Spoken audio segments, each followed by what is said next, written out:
A gente segue tratando de temas relacionados aí ao 8 de janeiro. Para trazer essa notícia, o deputado Marcel Van Hatten e também o senador Eduardo Girão visitaram brasileiros que estão detidos no complexo penitenciário de Ezeiza, em Buenos Aires. Segundo o deputado Van Hatten, o objetivo foi conhecer a situação dos presos e manifestar solidariedade.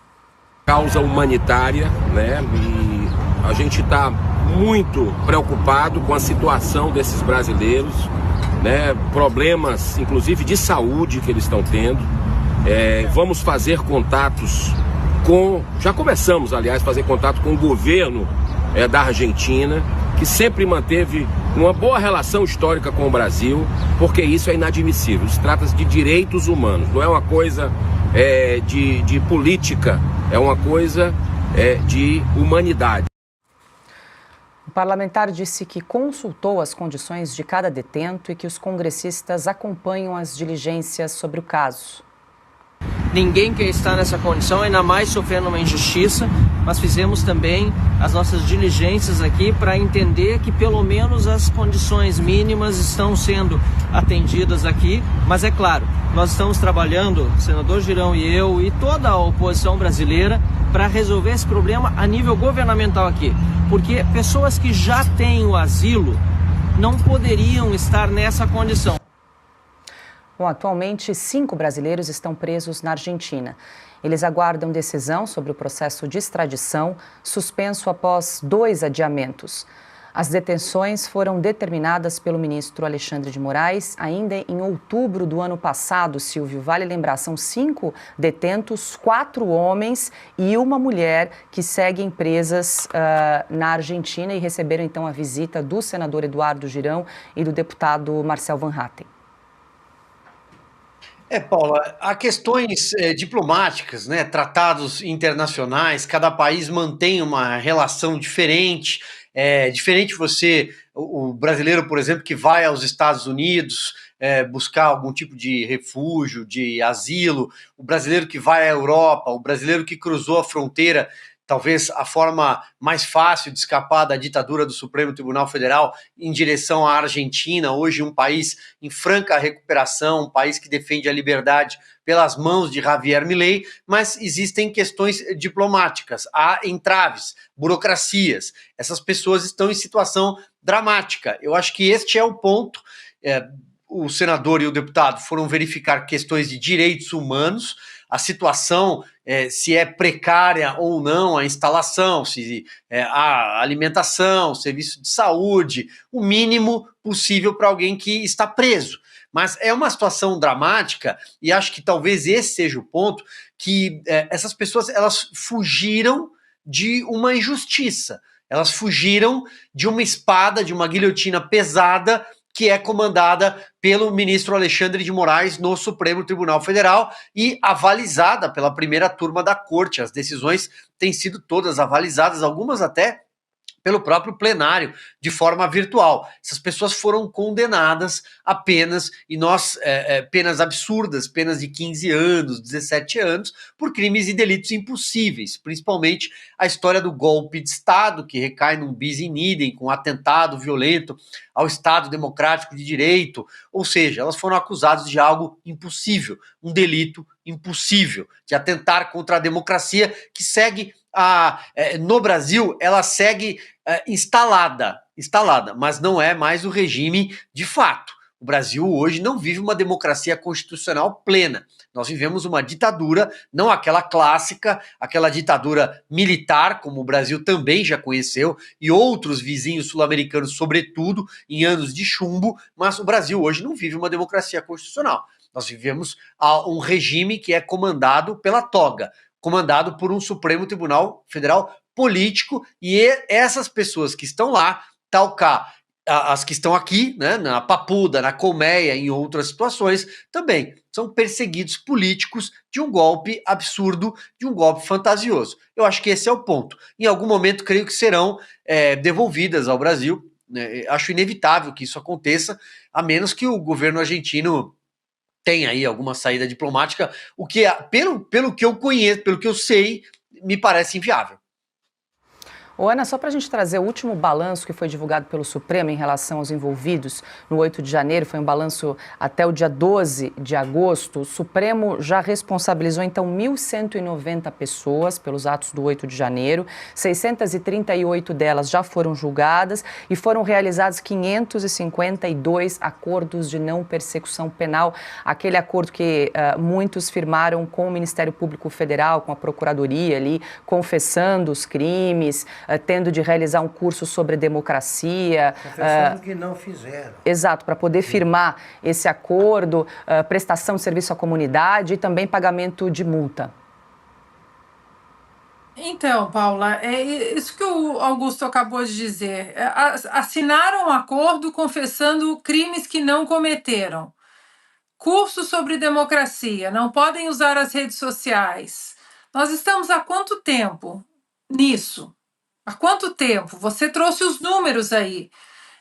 E agora nós, mais uma vez, parlamentares engajados com esse projeto da anistia, engajados com nomes, sobrenomes, famílias. Marcel Van Hatten, o Girão, visitando os brasileiros na Argentina, também sempre fazem as diligências no Brasil também.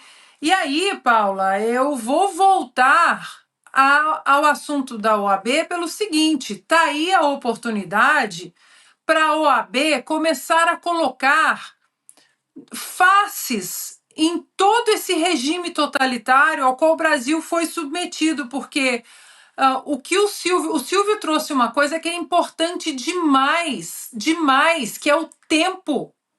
Essas pessoas que estão presas na Argentina, no Brasil, em casa com tornozeleira eletrônica, condenadas, o tempo não volta para essas pessoas mais. Então, está aí mais uma oportunidade para que a OAB do Paraná, de Minas, de São Paulo, de Goiânia, do Brasil, quem sabe, mostre que agora eles estão no caminho da justiça e não estão apenas escrevendo um manifesto para pagar um pedágio para a população, para a OAB nacional, não me interessa. Agora é hora de mostrar os nomes das pessoas, as faces das pessoas, porque nós estamos diante de uma barbárie, Paula. Eu estou trabalhando no meu artigo dessa semana, que é sobre a palavra crueldade, né, que foi dita por uma apresentadora da Globo News, se referindo à crueldade da filha do ministro da Saúde, Padilha, da filha de 10 anos não poder ter visto para ir para os Estados Unidos, que é uma crueldade. Eu então pedi ajuda ao nosso querido Edilson Salgueiro e comecei a ler, Paula, todos os nomes, sobrenomes, idades, condenações, os filhos dos presos do 8 de janeiro, principalmente das mães. É dilacerante. É algo assim que a gente só viu nos regimes que causaram guerras. Segunda Guerra Mundial, Guerra Fria, aquilo tudo, o stalinismo, o nazismo, o fascismo.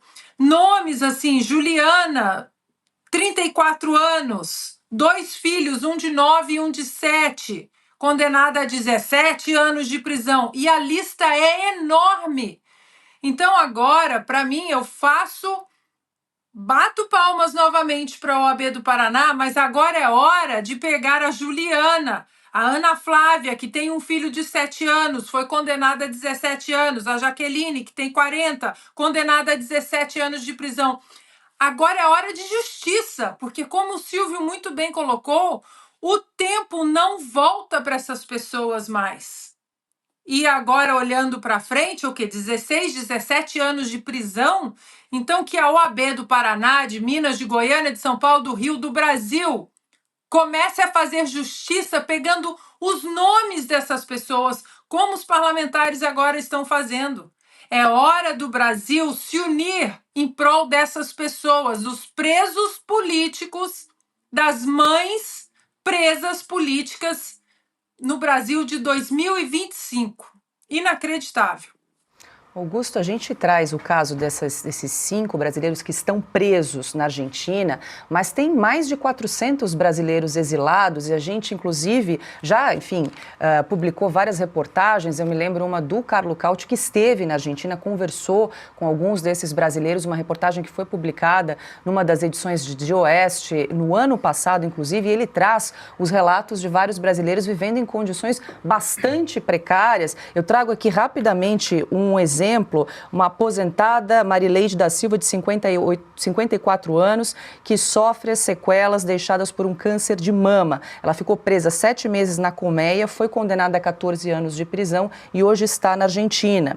Outra, ela mora num quarto com menos de 20 metros quadrados, sem banheiro, em cima de um bar. Paga R$500 de aluguel e no Brasil ela cuidava da mãe de 87 anos que ficou sozinha aqui. Hoje ela está na Argentina. E Paula, por que eles estão presos, que não são todos? Por que esses casos específicos? Porque foi alguma questão, eles foram fazer a renovação de um visto que eles estavam na Argentina e aí a polícia local, porque tinha já um pedido do ministro Alexandre de Moraes, Silvio, nos ajude por gentileza, e aí eles efetivaram a ordem de prisão. Na verdade, quando eles foram renovar, né, o visto deles na Argentina. Perfeito, inclusive por portais e por emissoras de televisão, principalmente um portal de notícias muito famoso, que tem 3 letras.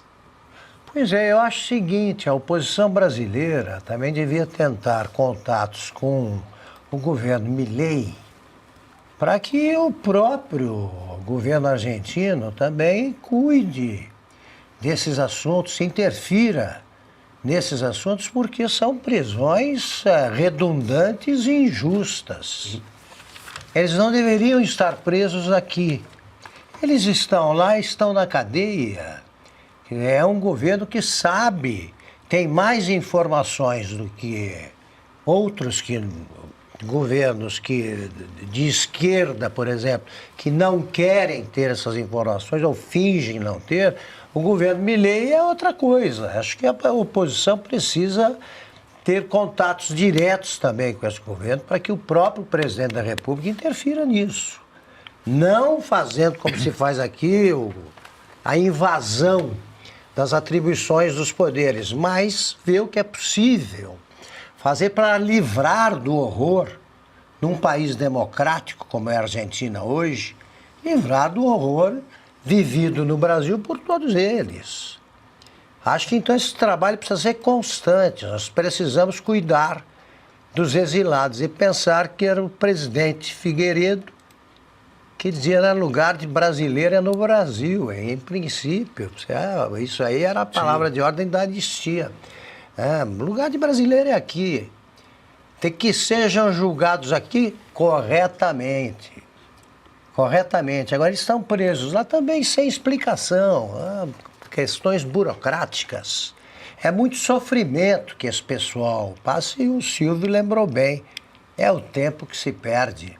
Não tem volta. Repito, na cadeia não se aprende nada. Nada, é só sofrimento mesmo. E um sofrimento que se torna muito mais agudo quando você sabe que não é necessário ficar preso. Eles não falam tanto no regime de ressocialização. Pessoas que não representam perigo. Essa turma representa perigo para quem? Para quem? Então é hora, mais um motivo para a gente retomar com vigor a campanha pela anistia. Essa turma tem que voltar e usar os exemplos lamentáveis, torpes que a gente tem aqui, né? A mulher do Sérgio Cabral, ladra também, foi libertada porque os filhos que tinham 12, 13 anos, uma coisa dessa, precisavam da companhia da mãe, que dá bons exemplos, né? Bons exemplos. Sim. Para que não crescessem traumatizadas. Tal. Isso é de um cinismo total. A mulher do Sérgio Cabral voltou ao convívio com os filhos, por quê? Para ajudá-los. E as outras crianças ficam sem mães, sendo que a mãe é inocente. Não dá para entender.